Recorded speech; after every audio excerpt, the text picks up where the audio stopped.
Hello everybody, welcome to Aimee Nolte Music.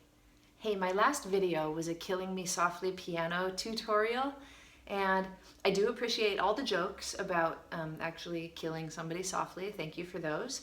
I also appreciate the feedback that I got that told me that probably just writing it out for you and kind of explaining about the pitches wasn't enough. So I'm making a follow-up video today. This is part 2 of Killing Me Softly for piano accompaniment. The thing that I neglected to do, and I normally don't neglect this, is to show you my hands. Now, I realized this when my daughter actually sat down and started to play it. So my daughter was at the piano and she started playing something that I didn't recognize, and I was like, what is that? And I came over to her and I was like, what are you playing? And she's like, oh, I'm just playing the thing that you wrote that's sitting here on the piano. And I go, oh. So for her, like, her sight reading skills aren't as strong as her hearing. So I sat down and played it for her. I was like, this is how it sounds. And then she was like, oh, okay. And then she played it better. But the thing that she messed up on was the syncopation. And that showed me that she actually needed to watch my hands do it a couple of times. And I know that probably a lot of you got it, but maybe a lot of you didn't as well. So I just want to show you what it looks like. And then we'll call it good for Killing Me Softly. All right. The place that my daughter made the mistake was here. She was doing that. And it's funny because my husband sat down and played it too. I guess whatever I leave laying on the piano, people are just going to come by and play. But he did the exact same thing. So that's the hard part, because this is the way it is. It's when that tie happens, right here, see, we're playing half notes, right? I didn't write it out, but you imagine that on the very first of these eighth notes, that's when your B flat is going to come. And then your F, which is the 5, it's actually going to come on this tie. So on the second part of the bar. And it's on the place where nothing happens with your right hand except for that you're holding what you already played, okay? So that happens in all of these bars. That's where your first left-hand note comes in. That's where your second left-hand note comes in, okay? And it might even get a little more tricky on the bars where we're actually holding the note, because that's where your beat 1 comes in. And it's a little hard to, just be holding a note with your right hand and have your left hand come in. And it is syncopated, which is just hard for people to feel. So if that's happening to you, you're normal. So those are the first ones to happen, right? You got these two together, and then these two alone. Okay? And then this one alone as well.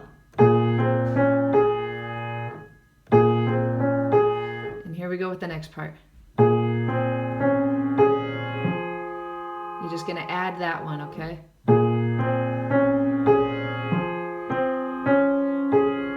then here we go with the E flat that's coming in on this G. And then, right?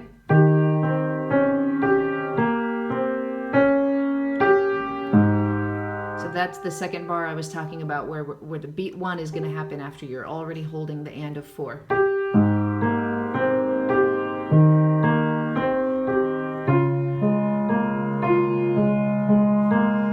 This is a good, I'm glad I'm doing this, because this D flat, do you see how it conflicts and my thumbs were playing the same note? That's bad. So I need to drop my hand an octave to that D flat. Okay, so we've got B flat, F, E flat, B flat, A flat, E flat, D flat, A flat, in those octaves. Let's try that much. I think setting a metronome is a very good idea with this. Let's go ahead and set up a metronome. Someone did make the comment that we're actually feeling this in cut time, so that really the eighth notes that I wrote are like 16th notes, because I don't really want you feeling it like da da da da da da da da da da da da, right? It, like, I guess that's 119.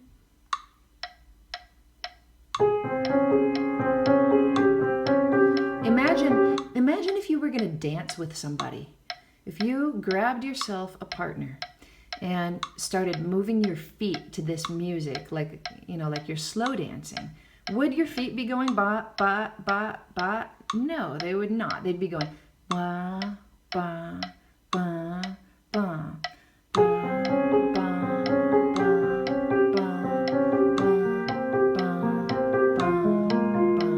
Can you imagine yourself? You got your partner, you're back and forth, right? So the tempo that I'm calling 119 is actually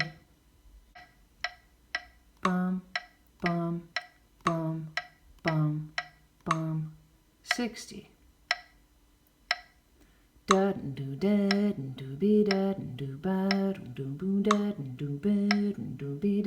look, you can see me right there. Hi, everybody. So from this 60, let's times it by 2 again so that we're back to 120. That's probably the tempo that you want to be at when you're done. Maybe slightly slower than that, but somewhere around there. But to practice, when you're having trouble with the syncopation and your fingers like coming in the right order, you should not be up at this tempo. So we're going to slow it quite a bit. Let's think, what if we slowed it to like 90? Maybe that would be good. Let's try that.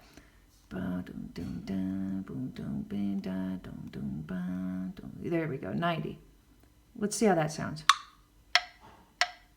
Maybe even slower than 90. Let's try 80.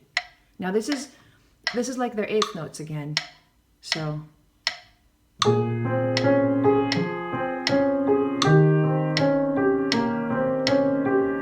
I think you can go slower than that. I think that's too fast. Let's go to 70.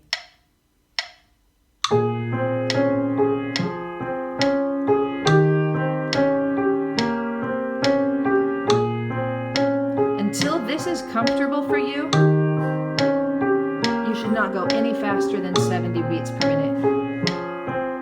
Just doing the first 2 bars until it's comfortable for you. Don't go any faster. And then when you are comfortable with the first 2 bars, go ahead and move on.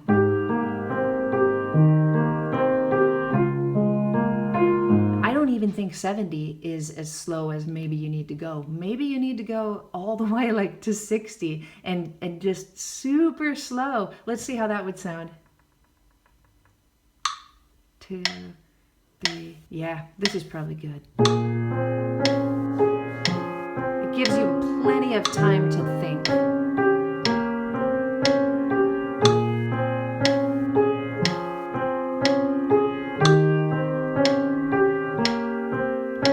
Another way you can go about this is to just take your fingers and tap them like they're eighth notes, and then sing the syncopation. Da do do da do do do da do do da do do do da do do da do do do da do do da do do do. That's another way to get it in your body. If you're just having trouble feeling it, once you're adding all 10 fingers and, you know, alternating between this hand and this hand, I mean, that's a lot. Bye-bye, metronome. That's a lot to think about. So it might just be easier if you're having trouble feeling this syncopation, just to do like this. You can do it on your lap, but I'm doing it on the keys so that you can see my hands. Da do do da do do do da do do da do do do. And keep your metronome on when you do it, because otherwise you'll speed up like I just did. So there you go. You should have it now. That should be enough. I think it's enough. And it should be fun. So I hope that it's fun. If it's feeling like it's getting tedious for you and hurting your brain while you're sitting there doing it, play something you do know for a second. Like go back and play The Entertainer from when you were 8, and then you feel like you're smart, and then you go do the thing that you're not smart about. I think it's healthy. You always want to be having fun, feeling like you're the boss. And then you can go back to feeling like you're a dummy again. Because we're all dummies when we're learning new stuff. It's okay. It's okay to be a dummy. All right, everybody, thanks for being here, and I will see you next time on Aimee Nolte Music.